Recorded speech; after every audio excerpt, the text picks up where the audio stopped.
Hey, how's it going everyone? Welcome back to another video. Today we're going to be checking out the new version of the Xiaomi Mi VR Play headset. So that being said, let's get right into it. If you're wondering, this is what the original Xiaomi Mi VR Play headset looked like. It sucked in every aspect other than build quality. Build quality was very nice. And we have already checked out this other headset from Xiaomi. And this is supposed to be the full-fledged Xiaomi headset with a remote control. That kind of looks like the remote control from the Google Daydream headset. And the Google Daydream headset looks like... or you get what I'm saying. Now before we get started, I do want to mention that Xiaomi's VR line of headsets is meant for the Chinese market. So, and you can probably tell just from taking a look at the back here. It's all in Chinese, there's barely any English, and the applications themselves are in Chinese. And if you want to run something like this, you have to have a Chinese firmware on a compatible Xiaomi phone. So yeah, the box is very simple, it's straightforward, it's cheap, but that's good enough. We don't need anything too expensive to up the price. And this is the headset, and this is the strap, and that is it for the box. Now first things first, does this thing look like the Daydream headset or what? I mean, even design-wise, it doesn't even have a center strap anymore, just like the Daydream headset. Now the style and material, I won't say anything about it because they did make this headset before the Daydream. But yeah, let's take a look around here. So first things first, we have the instruction manual, and oh, look at that. Let's actually take a quick look at that, if you can see anything. Nope, you can't see anything. Here's what it looks like on the front. And this is what it looks like on the inside. It tells you to install the Xiaomi app. Here's the QR code to get the Xiaomi app, and that's it. Alright, so that's pretty interesting. They're using a clip mechanism this time for the mounting system. So here's one. Okay, it's very tight, I'll tell you that. And it's not going anywhere, definitely. Now that is pretty tight by itself with this case. Alright, so now let's go ahead and try it with the glass back without the case. And it does slide in much smoothly. Now here's my G4 phone that has a curved back and it's pretty thick.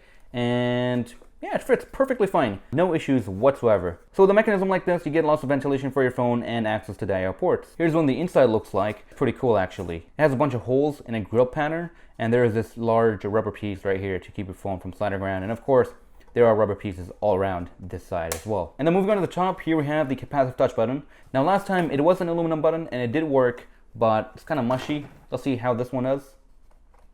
Okay, so... this actually feels like a real button instead of just an aluminum mushy piece. That's cool.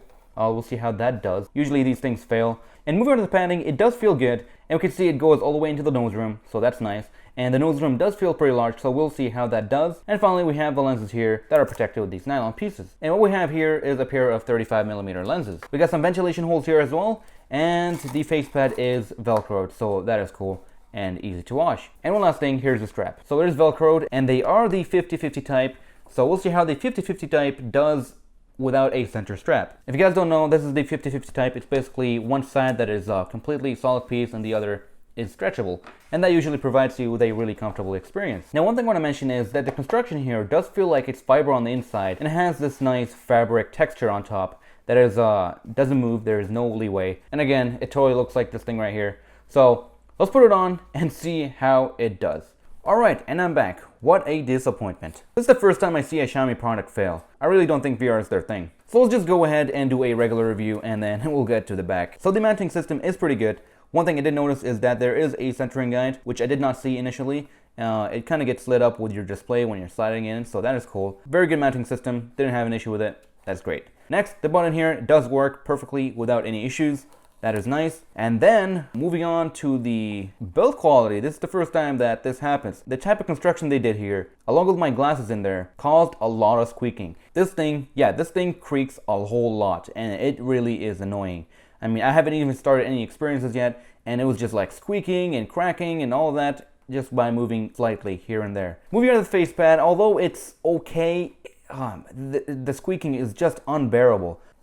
It's okay. The facepad is okay. One nice thing about the facepad is you can actually wear your glasses. And for someone like me, I usually don't wear my glasses with other headsets. This one, you have to wear your glasses. There's no focus adjustments and no IPD adjustments. The Velcro peeled right off the strap itself.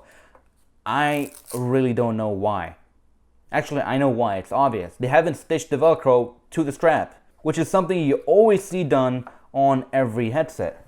For example, here with the Magic C M1 Pro, you can see that the stitching is right there for the Velcro. Here, there is no stitching. It is glued on. You simply don't glue on something on a stretchable material. That just it just doesn't work like that. But you can see, it totally failed. I can't use the strap anymore.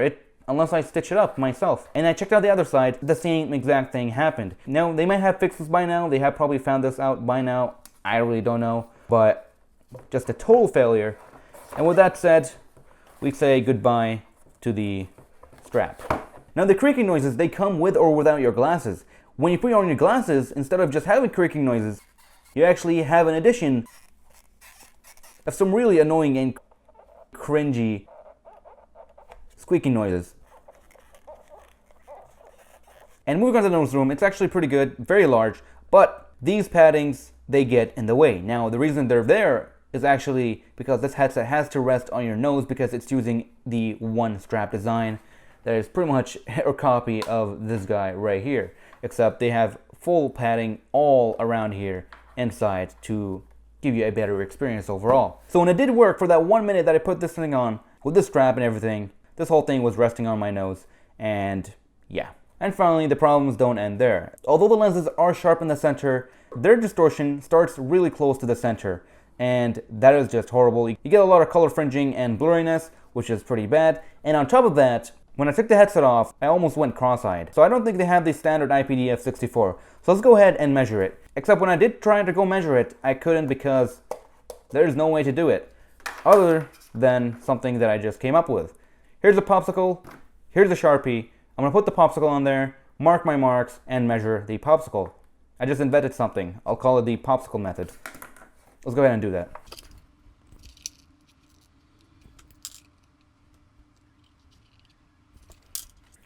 Alright, hope that's it. This is by no means a accurate method, but let's see what we come up with here. And just as I thought, 60 IPD. Because what I did is I really tried to get in there and just measure it by eye, and I came up with 60 IPD, and here it is again, we measured it, and yeah, it's 60 IPD. So, there you go.